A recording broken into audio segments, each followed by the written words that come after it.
back to Black Bear News, where we are discussing climate change, abrupt climate change, and things adjacent. And this video will fall under the category of things adjacent. I'm going to read this article on 9/11 that I have been threatening to read. But I wanted to read it because it's well done. There's pertinent information in there. And why am I talking about 9/11? Because I think it's still in play today. I think that Donald Trump is an extension of an agenda. You know how much people love that word. Put forth by bad actors or the deep state or powers that be or other, nefarious institutions. You had,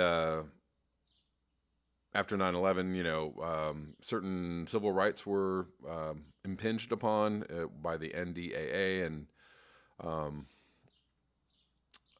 other laws that were pushed through because everybody was like, we must, stop the terrorists. And so you guys go ahead and do whatever you need to do, government people. And it's kind of just been progressing, right? Obama actually allowed the NDAA to continue and allowed for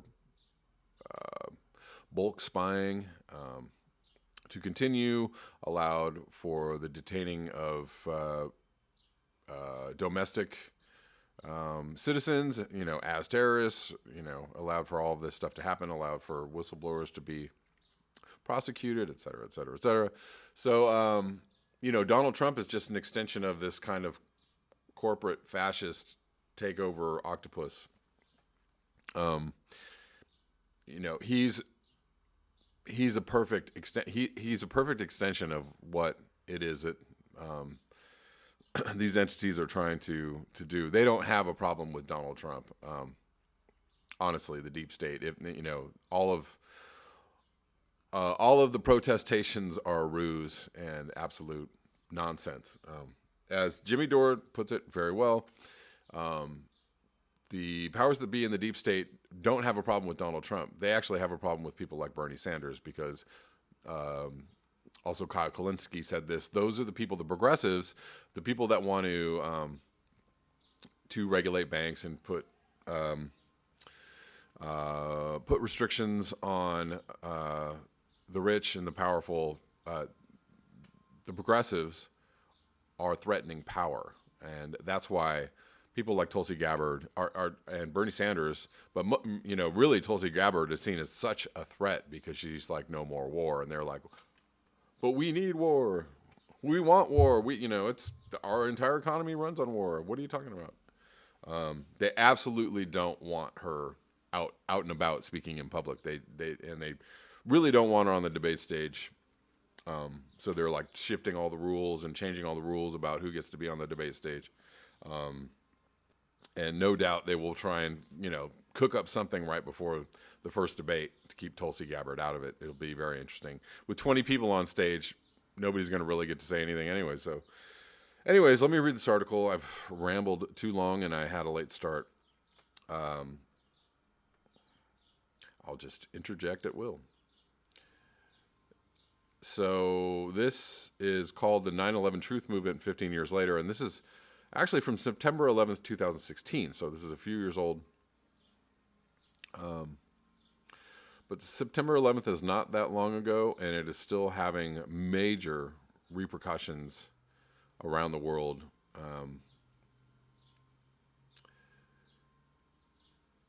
The 9/11 Truth Movement 15 years later, where do we stand?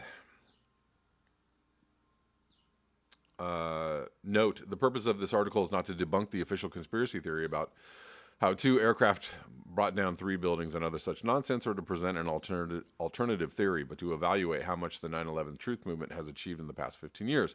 It has been 15 years since the terrible events of 9/11, and it is now a good time to look back at what the 9/11 movement did achieve, but also at where it failed. The biggest and most obvious failure was, of course, the failure to prevent the bloodbath the empire called the GWOT, or Global War on Terror, and all the other wars which the GWOT in turn generated in Northern Africa, the Middle East, and elsewhere. Yes, At that, we did fail, but I'm not quite sure that the blame for it can be put on the 9/11 truth movement. Let me explain.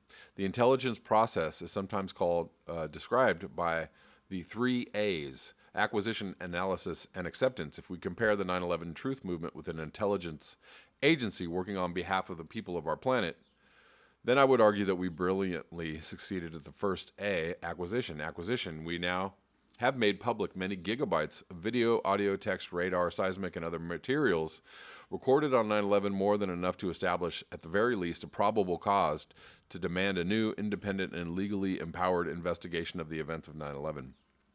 From the dust of the WTC buildings in D.C. to the exact radar tracks of AA-77, UA-175, and AA-11, the 9/11 Truth Movement has collected an enormous amount of forensic data, which is now publicly available for analysis. Analysis on the analysis aspect, after a rather long series of false starts that due mainly to the enthusiastic efforts of well-intentioned but technically incompetent volunteer researchers. I have a little question about that sentence. The 9/11 Truth Movement eventually began to recruit an impressive array of scientists, engineers, architects, pilots, military officials, etc. And the result of their work has been nothing short of formidable. A lot of that peer-reviewed analysis is now available on the website of the Journal of 9/11 Studies. There's a link here. You can follow it. I will post this article in the description box. And has even resulted in an impressive consensus findings list. There's another link, which is also publicly available. A good example of this kind of rigorous scientific analysis can be found in the paper Active Thermitic Material Discovered in Dust from the 9/11 World Trade Center Catastrophe, published by the Open Chemical Physics Journal in 2009. So it's published in peer-reviewed journals. So this is not wild. These are not wild conspiracy theorists just making up stuff. This is science. If much of the acquisition was initially done by amateurs, and if some, but not all of the analysis was also done by amateurs, including brilliant ones like physics teacher David Chandler, a physics teacher may not be an amateur, who single-handedly forced NIST to admit to free fall acceleration for 2.25 seconds, see below, most of the analysis by now has been done by top-level academics and scientists who have had such a devastating effect on the official conspiracy theory. That is what the official narrative about 9/11 should be called, a conspiracy theory. Since it centers on an al-Qaeda conspiracy attack to attack the USA, that the U.S. government has basically had to give up on defending it. More about that further below. Acceptance. Most intelligence analysts would agree that acceptance, be it by a government or by a deliberately misinformed public, is often the most difficult one of the 3 A's of the intelligence process. This is, alas, where the 9/11 Truth Movement has mostly failed. And yet even the hyper-official and super politically correct Wikipedia has to admit most people do simply not believe that al-Qaeda did it. The problem is that this general disbelief has had no result whatsoever on the U.S. political landscape. In a way, this makes sense. 9/11 happened in the beginning of a Republican administration, which in turn means that it was planned under a Democratic administration. Not that I believe that there is much of a difference between the Demoblicans, and the Republicrats, Pepsi versus Coca-Cola, really, but this simply illustrates two basic facts of the U.S. political system. One, the U.S. deep state is not affected by changes in the White House. Two, the U.S. deep state is equally embedded in both factions of the 1% party in power. And we know this. There are many people that believe that no president is elected, that they are selected. And so the person that they want to have in office is the person who gets elected. And if you believe that, then that, they wanted Trump. And there are other signs, other evidence pointing to the fact that, Trump is the person that they wanted to have in power, and he's doing the things that they want him to do. In a way, the USA is very similar to the bad old Soviet Union. It is ruled by a nomenclature, or an inner party, to use Orwell's expression, which keeps the rest of the 99% in a condition that I would describe as self-serfdom, semi-serfdom, because the modern serf can legally leave his place of labor and move to another one. And while the real deep state is only a small subsection of the U.S. nomenclature, the entire nomenclature is bound to it by a deep sense of class solidarity. This is what primarily explains the collective blindness of quite literally all the U.S. elites about 9/11. Just like everyone now knows that Kennedy was not killed by a lone gunman, most people by now suspect that the official 9/11 conspiracy theory is a stupid load of hogwash, but they just don't see what difference it makes for them and the world they live in. Combine a silent majority and a ruling elite acting in lockstep to deny the obvious, and you have today's apparent defeat of the 9/11 truth movement.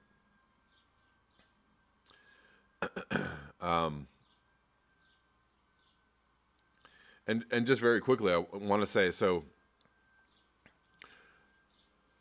yes, it's beginning to be long ago enough that people are like, who cares? And oh, it happened so long ago. All those people are dying. All the people that are involved are old, or they're gone away. They're not in office. They're dying. But we're going to get to a really good point that this author makes. But I just wanted to say that the very scary thing is that nobody in the public eye, no politician, nobody in the media, nobody can actually say or deviate from the story that the government has proposed. And if you do that, you are immediately banished. You are, and even people like Tulsi Gabbard don't say things like, well, when the terrorists attacked us, just assuming that this is the story. Everybody, works on that level. Even alternative media does that. The Young Turks, there are so many alt media and mainstream media people that buy into this story. It's so crazy. And even Alex Jones on the Joe Rogan show, just the recent interview they were both like, oh yeah, there are questions and we don't know. And Alex Jones even said ridiculous stuff like, those buildings were just built really badly, like, oh, well, maybe the real story, giving some credence to the real story, which is totally ridiculous and preposterous. So Alex Jones is either controlled opposition, or he's been got to, or somebody has had a talk with Alex Jones and Joe Rogan. So, this is seriously taboo stuff. If you have any kind of following, if you have any kind of reach at all, you are probably going to have a meeting with some people that are going to let you know not to say anything about this anymore. And so those people are still in play. The deep state is still in play. The people that don't want this truth to come out are still in play because you can't talk about it. You can't say anything about it. And this is, continuing the cover-up of one of the worst war crimes, one of the worst crimes against humanity that the world has ever seen. Anyways, in defense of the 9/11 truth movement, I have to admit that it took me 8 years to finally realize that what had happened. You can read about how I became a truther here, so I am hardly in position to criticize others for having such difficulties coming to terms with the immense consequences of the controlled demolition theory. This is what usually scares people away, the realization that if 9/11 was an inside job, then another powerful deterrent is the social and professional stigma attached to being a fringe lunatic or conspiracy theorist, sometimes even anti-Semite and Holocaust denier, just for daring to question the official fairy tale. Of course, the stakes are sky high. If 9/11 was an inside job, then the U.S. government not only is absolutely illegitimate, it is, in fact, an occupation government controlled by either foreign elements or traitors or both. And actually, you can actually say that about the Kennedy assassination. If Kennedy was assassinated, then from the time of Kennedy's assassination, we have had an occupied government. And somebody made a really good point. I think it was Joe Rogan. They said that everybody who gets into office is taken to a room somewhere and showed, an angle that nobody's ever seen of the Kennedy assassination, totally proving that he was assassinated. And they just roll the film for him and they say, like, well, you're going to do what we want you to do because this can happen to you. Anyways, and though there are those who will deliberately stick their head in the sand as deep as possible to avoid having to contemplate the mind-blowing consequences of the undeniable fact that the so-called land of the brave is run by an occupation government which has reduced the so-called brave to serf-like status, and that thousands of U.S. Americans have been deliberately sacrificed to induce a mindless, patriotic hysteria with Chinese-made flags and all, to make it possible to use the poorest U.S. Americans as cannon fodder in genocidal wars all over the planet. Yes, that is indeed a very painful realization. The American dream is just that, a dream. I don't know how... This is a really long article, and I don't know how much I'm going to read of it. I'm going to link it for you all. And there's videos in here, and one of them is not available anymore, which is funny. Of course it's not. Apparently, YouTube has been, or this is what I've heard, have been cracking down on people talking about 9/11. But what this article really does a good job of is, looking at the science and directing you, linking you to peer-reviewed journal articles, and they did get the U.S. government to admit that it was a free fall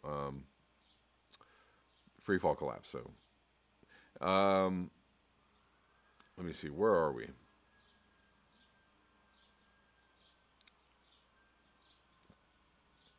There are two well-known social psychological phenomena at work here: the Asch conformity experiment and the Milgram obedience experiment. The first one shows that humans tend to see what they think the majority of their fellow humans seeing, while the second one shows the power of authority and its ability to make humans act against their best judgment. Finally, there is also the well-known "where I sit is where I stand" phenomenon at work. Any and all of those whose livelihood, reputation, or personal self-image directly depends on the respectability of the system we are living in, including journalists and bloggers, have a huge interest in rejecting reality and upholding an absurd narrative simply because their own well-being is directly affected by the system. In that sense, yes, the 9/11 truth movement is composed of fringe elements of people who have deliberately given up on official respectability and being seen as serious, who have chosen to say the emperor is naked, even if they get sneered at but rarely debated, by the millions of volunteer sycophants which form the real power base of the regime in control of Washington, D.C. So I'm going to read this part. The big victory, World Trade Center's 2.25 seconds of free fall acceleration. If you remember the World Trade Center, 7 is a building that was not hit by an airplane, and yet it fell down because buildings just fall down all the time. In fact, they don't. In spite of it all, the 9/11 truth movement has had a huge victory. It has basically forced the U.S. government to admit that explosives were used to bring down WTC-7. Okay, not quite in these terms, but by direct implication, yes. I will not repeat the entire story here, but I will direct you to these two websites. To make a long story short, NIST, the National Institute of Standards and Technology, has been forced to admit that for 2.25 seconds, WTC-7, which, by the way, was not hit by any aircraft that day, was collapsing. A free fall acceleration. This is only possible if 8 floors of this huge building were removed instantly and symmetrically. And that, my friends, is only doable by use of carefully placed explosives. Here's the full NIST report, which I encourage you to read. So that, the main point I wanted to make about this is that I wanted to get to this sentence where he said that we were, if 9/11 was an inside job, we were basically living under an occupied government. It's under an illegitimate U.S. government. So I don't know how that makes you feel. I don't know how that, what that makes you feel about what you should be doing with your time in your life, or what, as with climate change, the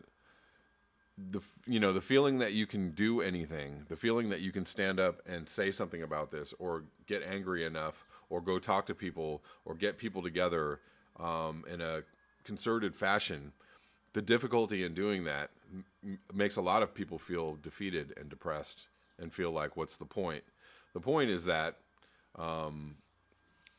we have less and less freedom in our lives. The one freedom we have is to consume and to continue to be entertained and distracted. The freedom to continue to watch football games and basketball games and fly to Europe or do whatever it is we want to do. But if you really actually start to stand up to the power base, to the powers that be, and the predominant paradigm, and that happens with climate change too. I mean, Earth First, the Earth First organization was absolutely stomped out. And if anybody started to make some kind of organized resistance to the power structure or to the industrial civilization, I mean, I applaud people that try. I'm going to start being one of those people that are going to try, but it's really, really difficult. It's very daunting. It's a very daunting task, and the intentional what am I trying to say? The brainwashing, the intentional not observing facts or evidence in order to believe the official story, the intentional ignorance of people, and not trying to question this story is really, really dangerous. It really actually is the thing. It's the mechanism that keeps people under the thumb, that keeps people from waking up and talking about this. Because if you talk about this, you're a conspiracy theorist. You're a lunatic. Oh my God, you must watch Alex Jones. Oh, you just that, and that's all it takes these days is being smeared that somehow you're an alt-right lunatic, or you're you're a conspiracy theorist, or you watch Alex Jones. Like, that's all it takes to be discredited or to be called a nut. And that is very scary for a lot of people, right? They don't want to be called a nut. They don't want to be called, oh my God, oh my God, you believe in a conspiracy. Oh, Jesus Christ. Yeah, no, Jesus Christ. The fact that you believe this official story makes you a raving, nonsensical lunatic, an absolute, or just an absolute moron. I don't know which one is worse. But if you believe this story, you don't understand physics. B, don't want to look at the truth, and don't want to understand the absolute terror of the truth. And this is how they continue to manipulate you, right? So they've just run this story, the 9/11 story, into every other conspiracy theory, and anybody who is against the status quo, anybody who questions what we're doing all over the world, anybody who questions what we're doing as a species, anybody who questions what we're doing as a nation, or it's very, very easy to discredit people who have legitimate questions and legitimate, very thoughtful, logical thoughts about what is going on. So, again, this goes into the fact that you should not just discount people because they believe something. It's easy to do that because people that now conspiracy theorists, basically get thrown in a basket that they believe everything. Do you believe? I get it all the time. If I talk about 9/11, people are like, "Well, you must believe the Earth is flat. You believe that? You believe in geoengineering? Or you believe in whatever? Believe in all the conspiracy theories?" And I actually don't believe in all the conspiracy. You believe we didn't land on the moon? That's not. That's childish. That's not an adult answer. That's a childish answer. So, like, if we really want to start discussing how to break free of the chains of industrial civilization and the chains of whatever occupied government that we have in place now, we actually have to act like adults, and we have to talk to each other like adults. Without the smearing and the slander and the deprecation. We just we have to have logical adult conversations about what is going on if we're going to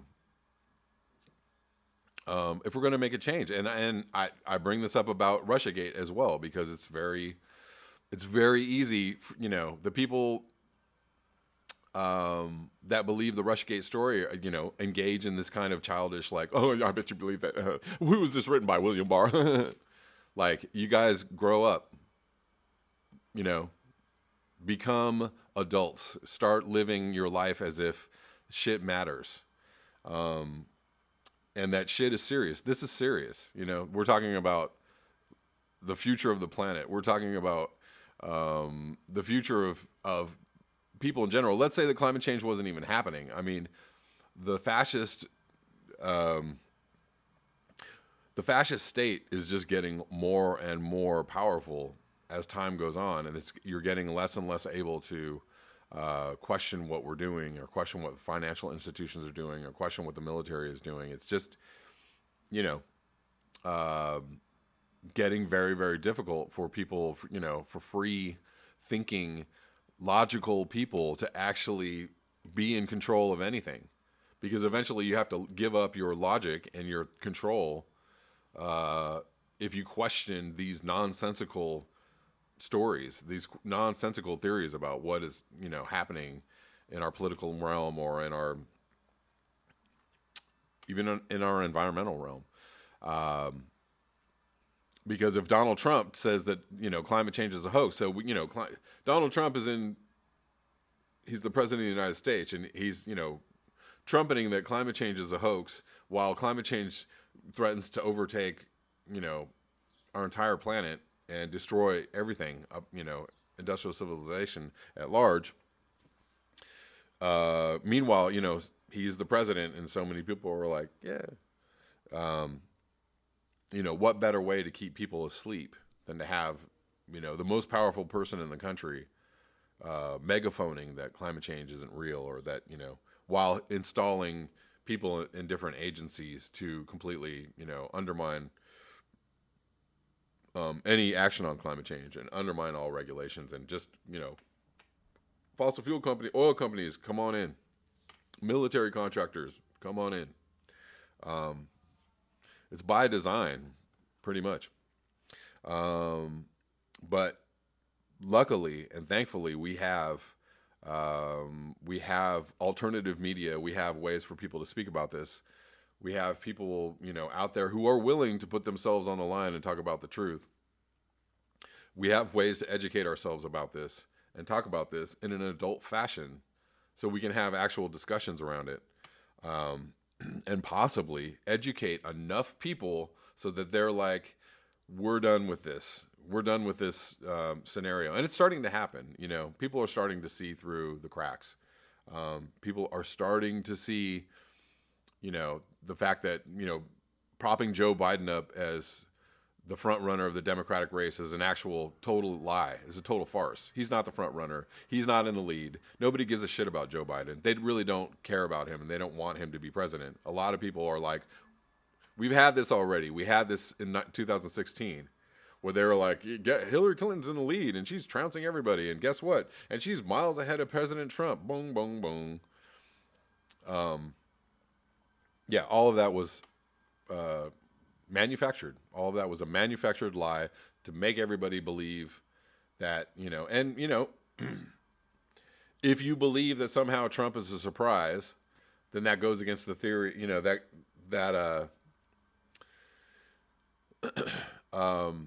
actually shows that people were sick enough of this, media concoction, or that they were sick of this whole construction enough to go against, what every major media outlet was telling us was true. We'll see what happens in 2020. I really, really hope that it's not a repeat, because I'm sick to my stomach about that.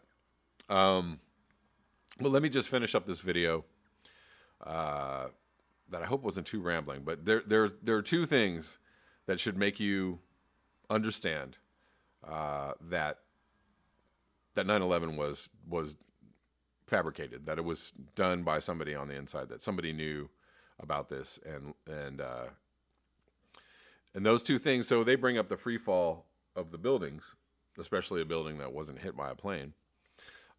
Physically, that is physically impossible. It is physically impossible for a building to collapse on itself in that speed. It's just physically against all possibility. Anybody who knows anything about physics knows that this cannot happen, especially a building that big. There's a thing called resistance.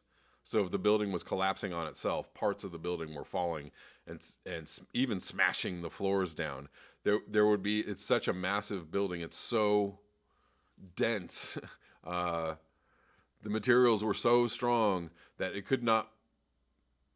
There would be. It would slowly. It would be like, if you've ever watched a house, something actually collapse on itself. It's like there's a moment of, and then it stops, and then maybe it'll stop. Maybe it'll collapse again. It would have taken hours for that to happen if it was an actual collapse. It wouldn't have happened at free fall speed. So it was absolutely a demolition.